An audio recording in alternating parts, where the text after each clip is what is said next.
آگے شعر لازمی کریں۔ آپ جا کر سیرت پڑھیں، حضور علیہ السلام نے پیون کا لباس بھی پہنا اور کبھی کبھی 27 اونٹ کی قیمت دے کر ایک جبہ بھی خریدا۔ اس کا مطلب یہ ہے کہ پیون کا اس لیے پہنا کہ اگر غربت آ جائے تو تیرے پیون پر رسول اللہ نے اپنی سنت کا پردہ ڈال دیا ہے۔ یہ مطلب نہیں کہ کوئی محفل میں پیون والا پہن کر کے آئے گا تو لوگ اس کی غربت کا مذاق اڑائیں گے، بلکہ اللہ کے رسول نے پیون والا پہن کر غریبوں کے لیے سنت بنا دی۔ اور اگر کوئی قیمتی پہن کے آئے گا تو کوئی اس کو مغرور نہ کہے۔ 27 اونٹ دے کر کے جبہ خرید کر قیمتی پہننا بھی اپنی امت کے لیے سنت بنا دیا۔ تو اب غربت مسلط کی جا رہی ہے، اور غربت اللہ کے رسول علیہ السلام فرماتے ہیں کبھی کبھی انسان کو کفر تک لے جاتی ہے۔ غربت کی وجہ سے لوگ کفر تک بک دیتے ہیں۔ یہ لوجوں میں بکنے والی بچیاں، ارتداد کا فتنہ، ایمان پر منڈلاتے ہوئے خطرات، اس میں سب سے بڑی وجہ ایک غربت بھی ہے۔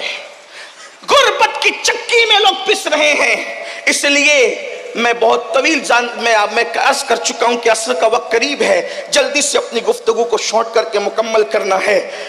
غربت کی چکی میں لوگ پس رہے ہیں، ایمان خطرے میں، عقیدہ خطرے میں، عزت خطرے میں، آبرو خطرے میں، جان خطرے میں۔ امام سفیان ثوری رضی اللہ تعالیٰ عنہ فرماتے ہیں اپنی تجوریوں سے مال نکال کر بازاروں میں لگاؤ، تجوریوں میں مال رکھنے کی بجائے مارکیٹ میں لگاؤ، کیونکہ آدمی مالدار نہیں ہوگا تو زکوٰۃ کیسے دے گا، مالدار نہیں ہوگا تو مسجدیں کیسے بنے گی۔ کبھی کبھی لوگ مالداروں کی اتنی مذمت کرتے ہیں کہ ایسا لگتا ہے کہ انسان کو صرف 2 چادروں پہ زندگی گزارنا چاہیے۔ ایسا نہیں ہے۔ آپ سے میں عرض کرنا چاہتا ہوں، اگر بلال حبشی جیسی ہستی نے مال کی قلت کی وجہ سے عشق مصطفیٰ کی بنیاد پر اگر جنت کا مژدہ سنا ہے تو عثمان غنی جیسے مالدار نے اپنے مال کی بنیاد پر رسول اللہ سے 2 مرتبہ جنت خریدنے کا شرف حاصل کیا ہے۔ اور یہ بھی شان مصطفیٰ ہے، غریب کو بھیک میں جنت دی اور مالدار کو بیچ کر جنت دی، اور بتا دیا اللہ اکبر کہ میں صرف بانٹنے والا نہیں ہوں بلکہ بیچنے والا بھی ہوں، اور بیچتا وہی ہے جس کو مالک بنا دیا جاتا ہے۔ تو آقا کو عطا اس طرح کیا گیا کہ خالق کل نے آپ کو مالک کل بنا دیا۔ جہاں بانی عطا کر دے، بھری جنت ہبا کر دے، نبی مختار کل ہے جس کو جو چاہے عطا کر دے، نبی مختار کل ہے جس کو جو چاہے عطا کر دے، اور جہاں میں ان کی چلتی ہے وہ دم میں کیا سے کیا کر دے، زمین کو آسماں کر دے، سریا کو سرا کر دے۔ آؤ غربت کا خاتمہ کیسے ہو اس پر چند چیزیں۔ نمبر 1، غربت کے خاتمے کی کوشش کرنا ہے، بالخصوص نئی جنریشن کو، نئی نسل کو۔ لوگ کہتے ہیں غربت جب رسول اللہ نے پسند کی تو ہم کیوں غربت سے نکلے؟ ہم نے کہا بیماری بھی تو پسند کی، لیکن ساتھ میں یہ بھی کہا بیمار پڑو تو بیمار مت پڑے رہو، بلکہ بیمار پڑو تو بیماری کا علاج کرو۔ بیماری آ جائے شکر کرو، شکوہ نہ کرو، علاج کرو۔ ایسے ہی غربت آ جائے شکوہ نہ کرو، اس کا علاج کرو۔ غربت کا علاج کیا ہے؟ نمبر 1، مسلمان تجارت کی طرف توجہ دیں، ہم تجارت کریں۔ مزدوری کو اسلام نے پسند نہیں کیا۔ اسلام ہمیں مزدور بنانے نہیں بلکہ اسلام ہمیں تاجر بنانے کے لیے آیا، اسلام ہمیں مالدار بنانے کے لیے آیا۔ آپ کو نہیں پتا اللہ کے رسول کی محنتوں نے اتنا مالدار کر دیا تھا کہ جب بحرین سے حضرت ابو ہریرہ آئے تو بیت المال کے لیے 7 لاکھ درہم لے کر کے آئے اپنے ساتھ۔ تو حضرت ابو ہریرہ کو فاروق اعظم نے ہنس کے کہا، ہنس کر کے کہا کہ ان کی طبیعت میں کچھ بھولا پن تھا، تو ہنس کر کے کہا کہ ابو ہریرہ تو کہتا ہے 7 لاکھ درہم لایا ہے تو تجھے گنتی بھی آتی ہے؟ تو آپ نے غصے میں کہا جذبات کے اندر 1 لاکھ 1 لاکھ 1 لاکھ 1 لاکھ 1 لاکھ 1 لاکھ 1 لاکھ بتا کتنا ہوا؟ تو کہا 7 ہوا۔ تو کہا اتنا ہی لایا ہوں۔ ابو ہریرہ جیسی ہستی، اس کے